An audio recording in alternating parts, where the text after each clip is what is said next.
today we rank the 9 men from the Lopevi tribe. And honestly, this tribe reminds me a lot of Marquesas in the sense that, this tribe did have a winner as doing this tribe second, but they were far from the most powerful tribe on this season.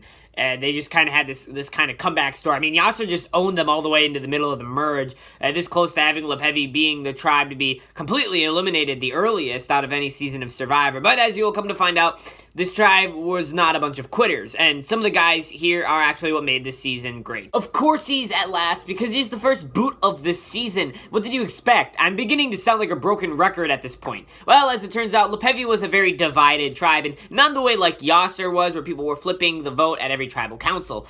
I'm talking hard lines drawn in the sand that didn't falter until one side was completely decimated. And the alliances were based on... dang it, age again! Yes, after the first immunity challenge, which Yasser won in an upset, the younger men of Brooke, the two Johns, and Brady planned to vote out Chris, who performed poorly in the challenge.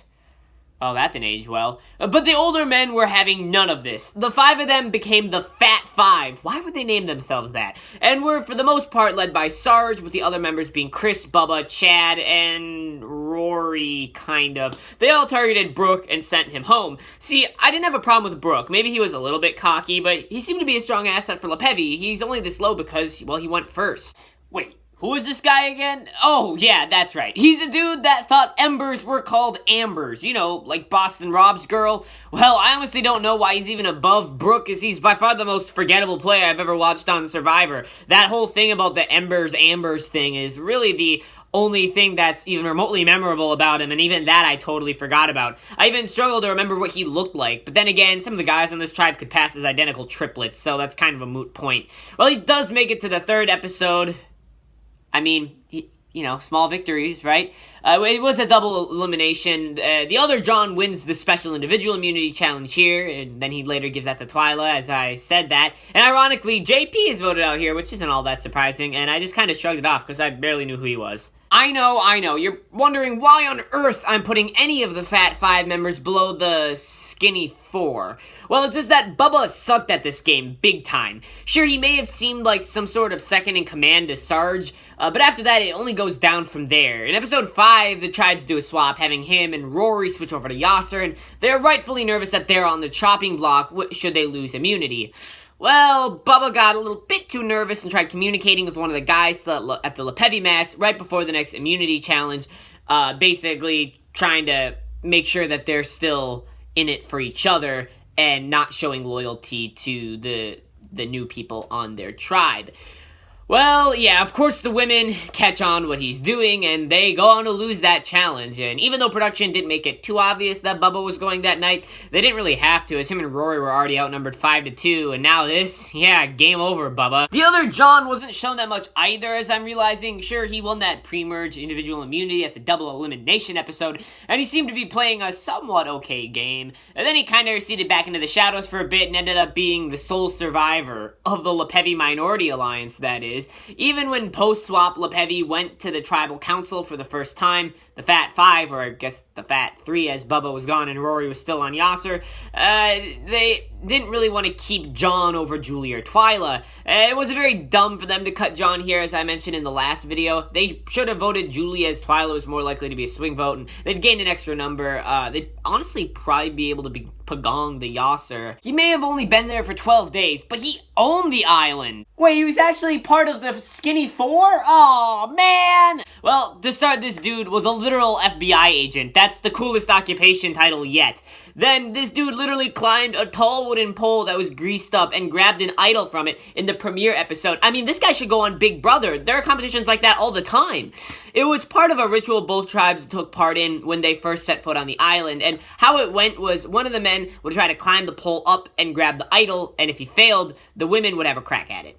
I mean, they hyped this up to be really difficult, and then Brady just comes along and makes it look easy. This luck was obviously temporary, however, as he found himself voting with the wrong side of the tribe to be on, as his allies were picked off one by one, and one of those nights it was his torch that went out. Such a shame. The man with arguably the largest face turn in Survivor history, Rory started off as basically the swing vote of Lopevi, as even though, yeah, he did vote with the Fat 5, he did butt heads with Sarge, didn't really accept him as the tribe leader, so I can't really say he was that much associated with them.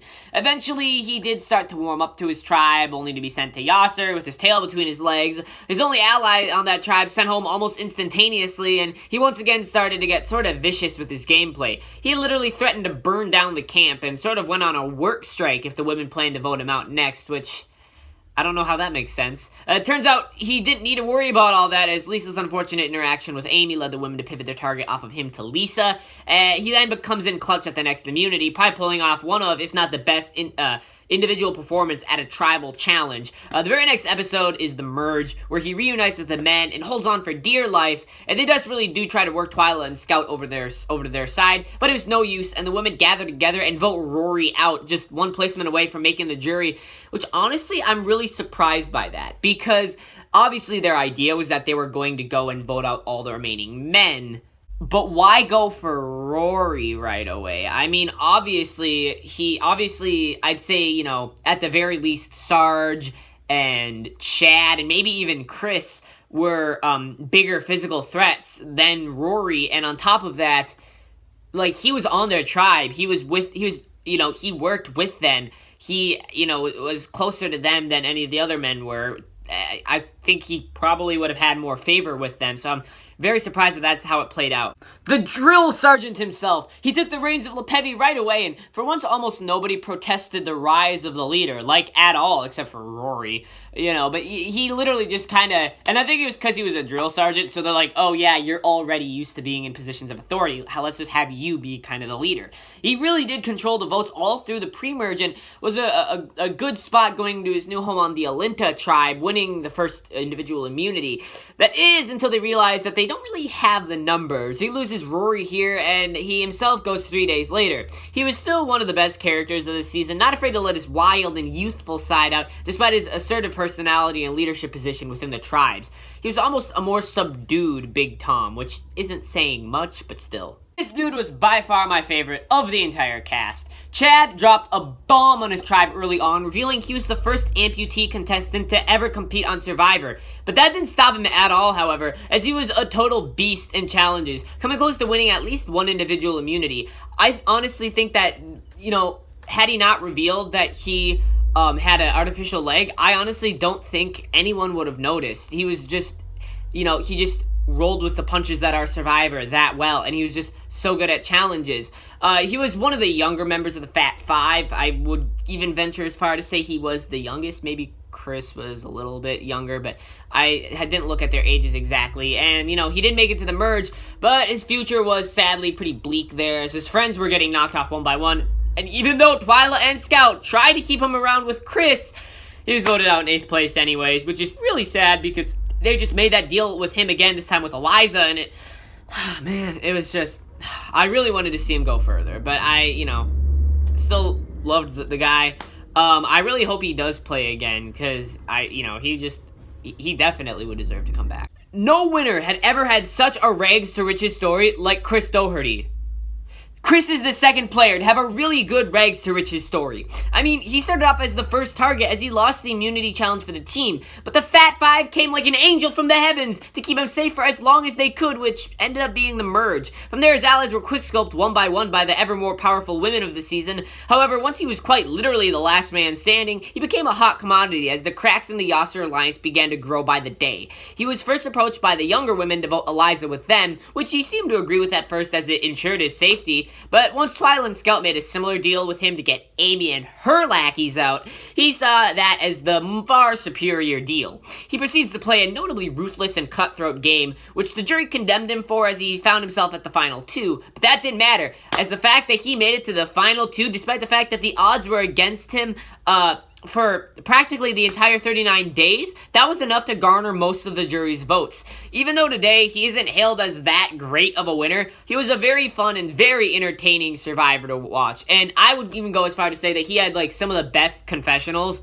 that we had ever seen from a Survivor winner up to that point. And honestly, I think that still pretty much holds up these next few seasons after that I've seen. Well, there we go. We are all done with Survivor Vanuatu. I loved this season so much. I would probably watch it again, honestly. Not right now. I want to watch all the other seasons.